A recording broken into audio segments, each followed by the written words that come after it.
Okay, evidence-based practices, part 3. Okay, so first of all, learning evolves. We need to remember that the brain's capacity to acquire new knowledge helps determine how and what we intuitively learn. Sometimes learning happens as a matter of just cognitive or social or emotional development. And sometimes it happens the other way. Okay? So we're either learning from the inside out or from emotional development, cognitive, social ways, or events that actually happens. So from the outside in. For those of us that tend to be more neurotypical or typical learners neurologically, thinking about social learning will help us to bond. It helps us to bond with caregivers. It helps us to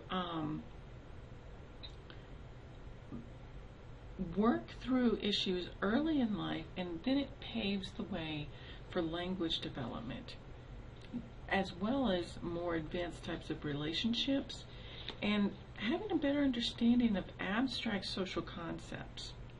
Now, this is something that students with autism especially have a lot of difficulties with, because they are more, they tend to react to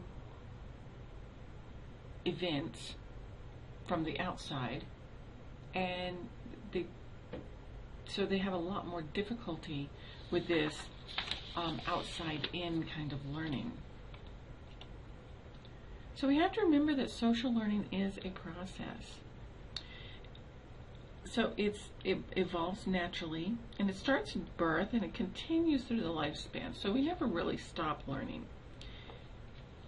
Children tend to move from a primarily adult-based interaction to observational discoveries when they watch their peers playing, when they interact with different people.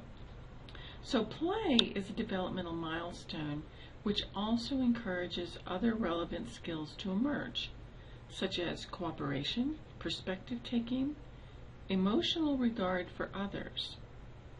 So, and not coincidentally, as children develop the ability to cooperate and play in a group, they're actually getting ready to be in a classroom. So students who have not had these typical processes and developmental events, they tend to have a lot more difficulty with being able to work in groups.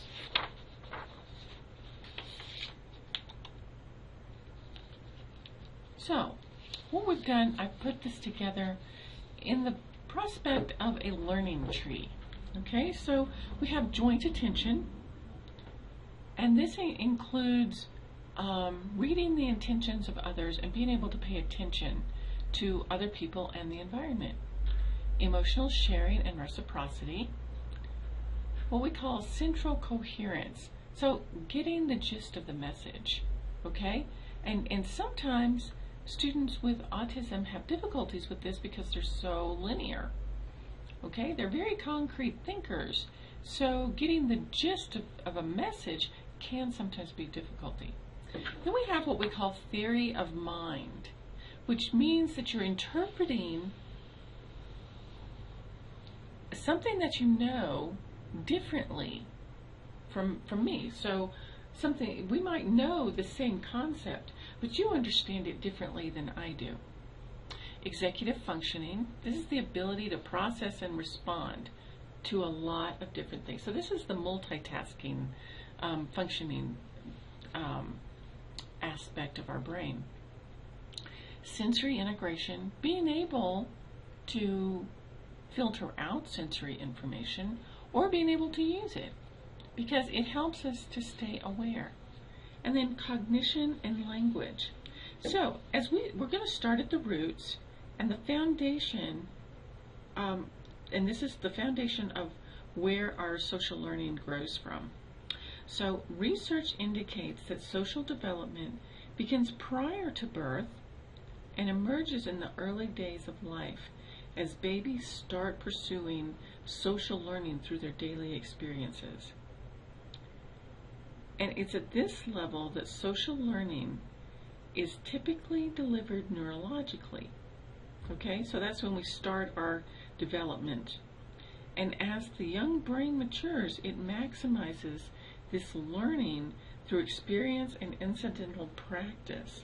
So everything that happens to us, everything that we do, everything that we taste, touch, feel, all of these things come together and come together as the roots of our ability to learn.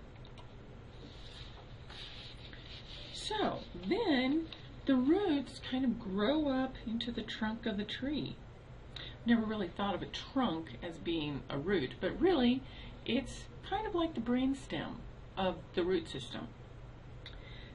The trunk represents the understanding of and the ability to synergize all of the information and apply the concepts of the root system in daily life. So when we think about developmental processes that occur at the developmental level, these are what are stimulating our brain so that we're able to interpret socially based information. And then we can participate in a range of ways in specific situations because we've already demonstrated an understanding of others.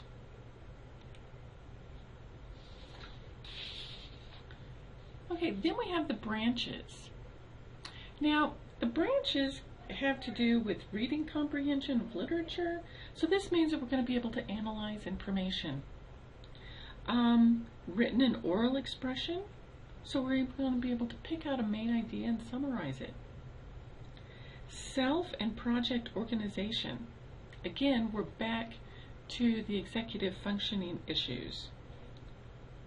Understanding how to play on the playground, okay, and hanging out with friends. Conversation. Participating as a member of a classroom or a group. So, we've had all this information that we've been gathering together developmentally in the roots, and it's come up through the trunk so that we're starting to put all this information together, and now it's branching out. So basically information is channeled through the tree trunk and it provides the necessary support for the growth of a variety of social interactions, or the branches, okay? And so we're using key social knowledge to establish a stronger root system. So everything fits together.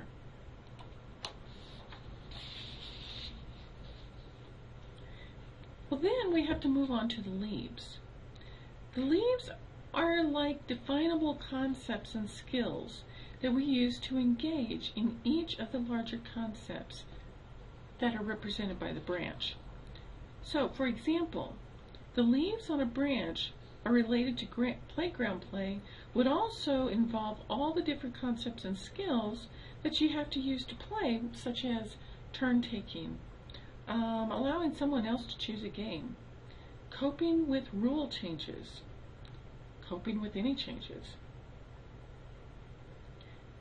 figuring out if everyone welcomes you in the group and how to get them to do that, using language that keeps others having good thoughts about you and keeping you from being rejected or taunted.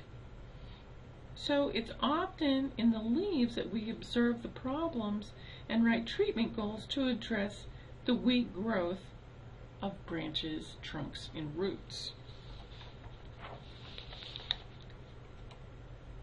So now we have our tree put together, and so we can look and see how everything is and a lot of this information came out of Social Learning Publishing, and I was really impressed when I saw this information, so I wanted to share it with everyone. So the roots are the social learning tree with neurological capacity, okay? And then they go into the trunk, and it comes out of this idea of I laugh, okay? That's the acronym. So initiation of communication, listening with your eyes and your brain, abstract and inference, understanding perspectives. These are all things that kids with autism tend to have difficulties with. Gestalt processing, or holistic processing, because Gestalt is an older German word for holistic. And humor and human relatedness, or interrelatedness. And so then we go on up to the branches, and the branches represent, again, how we interact, okay? Because if you've ever seen a tree that doesn't kind of go in this kind of fashion, but maybe that's twisted a bit, or has an arm that's missing, or, you know, say a large branch that has completely fallen off, you can kind of see how when a tree does not grow properly and grow in the way that it's probably meant to grow, like if it's crowded too much or doesn't get enough sunshine or water, yeah, it's probably going to be a little bit twisted, and not everything's going to form correctly. And then the leaves, again, represent the strategies and skills that we need to make the branches work correctly.